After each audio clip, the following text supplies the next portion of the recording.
Scene script. Have you ever wondered about the role of religion in the Israel-Palestine conflict?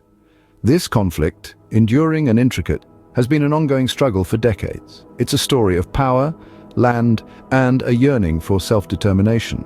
Yet religion has woven itself into this narrative, adding another dimension to an already volatile situation. Undeniably, religion has helped shape the identities and aspirations of both Israelis and Palestinians. However, it's crucial to understand that the crimes committed during this conflict do not bear religious affiliation. The actions of a few should not tarnish the image of an entire religious group. To truly appreciate the current state of the Israel-Palestine conflict, we must journey into its historical roots. The seeds of the conflict were sown in the late 19th century, with the rise of Zionist aspirations for a Jewish homeland. This dream clashed with the aspirations of the Arab population in the region, sparking tensions that would escalate over time. The 1948 establishment of the State of Israel ignited a war between Israel and neighboring Arab countries, including the Gaza Strip, a conflict hotspot. Religion has indeed played a role in shaping the narrative of this conflict. For Jews, the land of Israel holds historical and spiritual importance, deeply rooted in their religious beliefs. Similarly, for Muslims, including Palestinians, the Al-Aqsa Mosque in Jerusalem is one of the holiest sites in Islam. The religious attachment to the same piece of land has stoked fires and fueled the conflict over the years. Yet, we must stress that religion is not the primary cause of this conflict. The Israel-Palestine dispute is fundamentally political and territorial, with religion adding a layer of complexity. Acts of violence or crimes against humanity, committed by individuals or groups, can't be justified or attributed solely to religious beliefs. These actions stem from political grievances, power dynamics, and a lack of dialogue and understanding.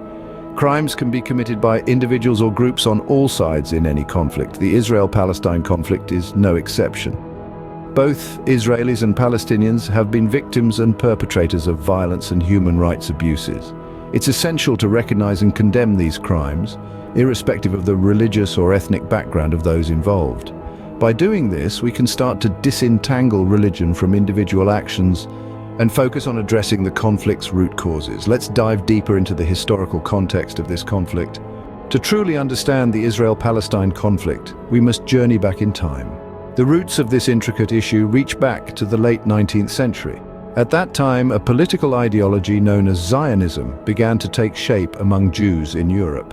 Zionism championed the idea of establishing a national homeland for Jews, a place where they could live free from persecution. The land of Israel, or Palestine as it was known then, was identified as the ideal location for this homeland due to its historical and spiritual significance in Judaism. However, this land was not empty. It was home to a predominantly Arab population who also held deep historical and cultural ties to the region. The Zionist movement's aspirations collided with the aspirations of the Arab inhabitants, creating a brewing tension that would only grow with time.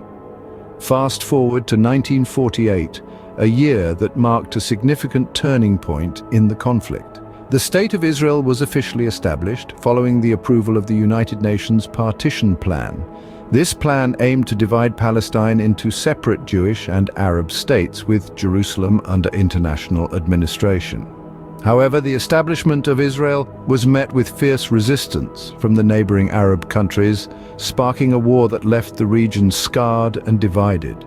In the aftermath of the war, the Gaza Strip, along with the West Bank, became focal points of the conflict. These territories, captured by Egypt and Jordan respectively, were home to a large number of Palestinian refugees displaced during the war.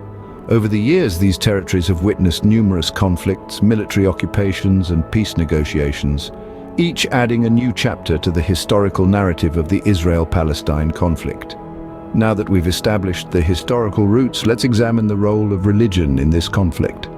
Religion has played a significant role in this conflict, but not in the way you might think. For both Jews and Muslims, the land at the heart of the Israel-Palestine conflict holds immense religious significance.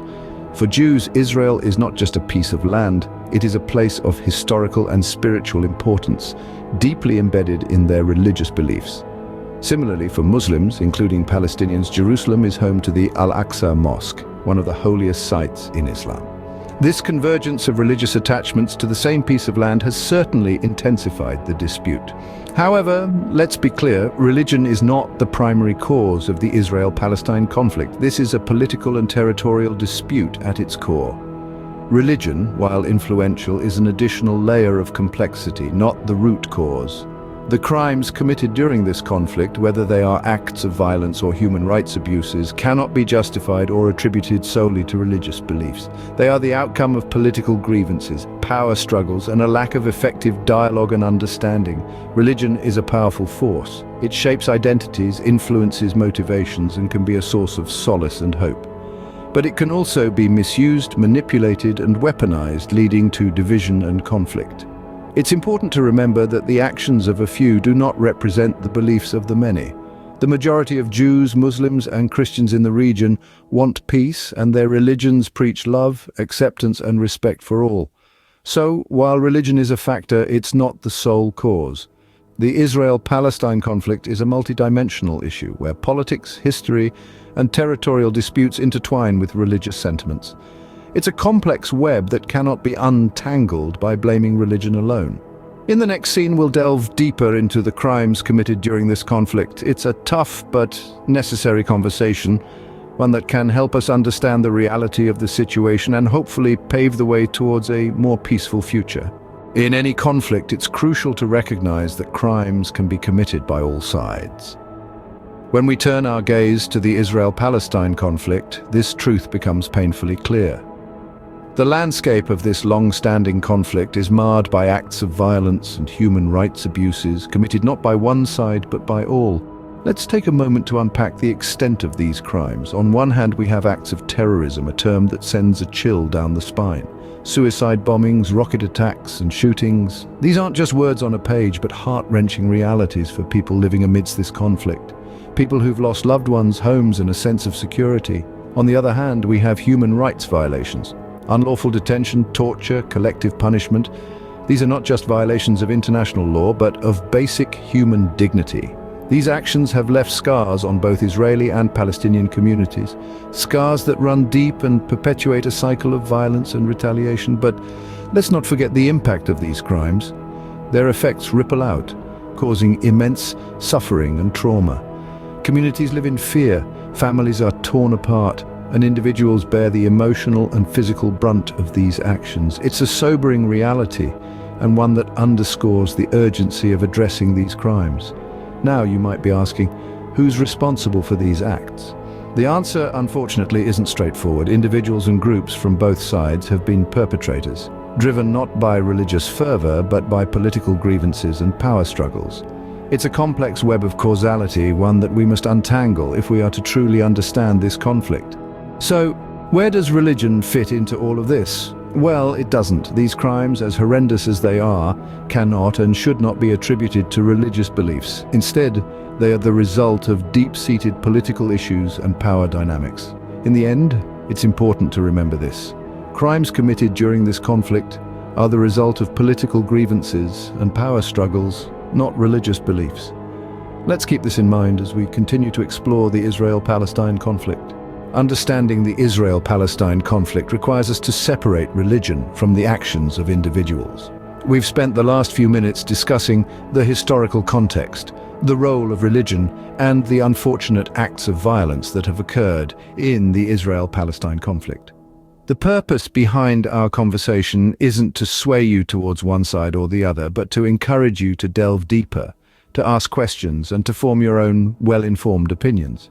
It's easy to get swept up in the narratives that are often presented in the media, where the lines between religion and individual actions can become blurred. But remember, it's crucial to differentiate between the actions of a few and the beliefs of many. An entire religious group should not be defined by the actions of a few individuals. To form a well-rounded perspective, it's essential to explore multiple sources of information. Look into historical documents, read different viewpoints, listen to personal stories from individuals on both sides. There's a wealth of knowledge out there waiting to be discovered, and it's only by immersing ourselves in this information that we can truly begin to understand the complexity of the Israel-Palestine conflict. Forming your own opinion isn't about choosing a side, it's about understanding the complexities, acknowledging the injustices, and recognizing the humanity on both sides. It's about promoting dialogue, empathy, and understanding, as these are the stepping stones towards peace. Regardless of the side you empathize with, it's essential to remember that at the heart of it all are people. People who have the same basic needs, the same fears, and the same hopes as you and I. People who deserve to live in peace, dignity, and freedom. As you continue your journey of understanding this conflict, keep an open mind. Understand that the situation is not black and white, and it's filled with shades of gray. Remember, the actions of a few do not define an entire religious group. Keep questioning, keep learning, and keep forming your own opinions.